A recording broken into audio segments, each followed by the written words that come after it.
ಮಾಡಬಹುದೇನೋ ಗೊತ್ತಿಲ್ಲ. ಅಂದರೆ ನಾನು ಹೇಳ್ದಂಗೆ ನಮ್ಮ ಉದ್ದೇಶ ಇಂಡಿಪೆಂಡೆಂಟ್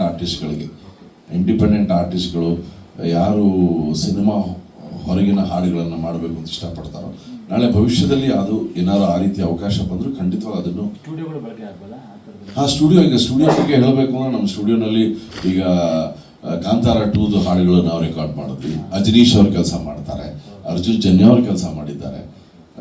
ಸೊ ಈ ರೀತಿ ಸ್ಟುಡಿಯೋ ಆ ರೀತಿ ಕೂಡ ಬಳಕೆ ಆಗ್ತಾ ಇದೆ.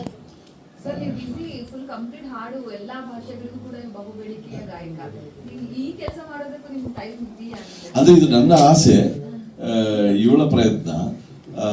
ಇವಳೊಂದಿಗೆ ಒಂದು ತಂಡ ಇದೆ. ಈಗ ನಮ್ಮ ರೂಪಾ ನಿಖಿಲ್ ಅವರಾಗ್ಲಿ, ನಮ್ಮ ಇನ್-ಹೌಸ್ ಧನುಷ್ ಅವರೊಬ್ರು ಇನ್-ಹೌಸ್ ಎಡಿಟರ್ ಇದ್ದಾರೆ, ವೇಣು ಅವರಿದ್ದಾರೆ, ಮತ್ತೆ ಸಾಕಷ್ಟು ಈಗ ಡಾಕ್ಟರ್ ಮಂಜುಶ್ರೀ ಅವ್ರ ಥರ ಸಾಕಷ್ಟು ವಾಲಂಟಿಯರ್ಸ್, ಪ್ರಸಾದ್ ಅವರು, ಸಂಯುಕ್ತ, ನಾಗೇಶ್ ಅವರು, ಈ ರೀತಿ ಸಾಕಷ್ಟು ವಾಲಂಟಿಯರ್ಸ್ ಈ ಹತ್ತಿರದ ಇದರಿಂದ ಸಾಕಷ್ಟು ಜನ ಬಂದು ನಮಗೆ ಅವರು ಇದೊಂದು ಸಹಕಾರವನ್ನು ನೀಡ್ತಾ ಇದ್ದಾರೆ.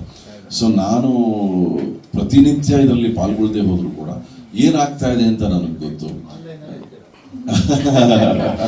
ಬಟ್ ನಿಮ್ಮ ಪ್ರಯತ್ನಕ್ಕೆ ಈ ಜಾಗ ತುಂಬಾ ಹಂತಕ್ಕೆ ಓಕೆ, ಮುಂದಕ್ಕೆ ಸ್ವಲ್ಪ ಕಷ್ಟ ಆಗೋದು. ಮುತ್ತೆಲ್ಲರ ಜಾಗ ಹುಡುಕ್ತಿದ್ದೀರಾ ಅಂತ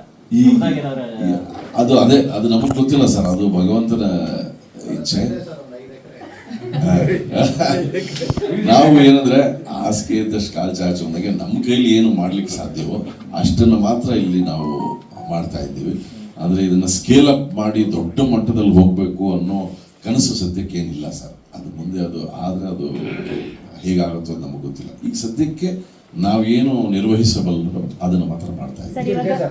ಅಂದ್ರೆ ಮಾತಿಯವ್ರು ಮಾತಾಡ್ಬೇಕು.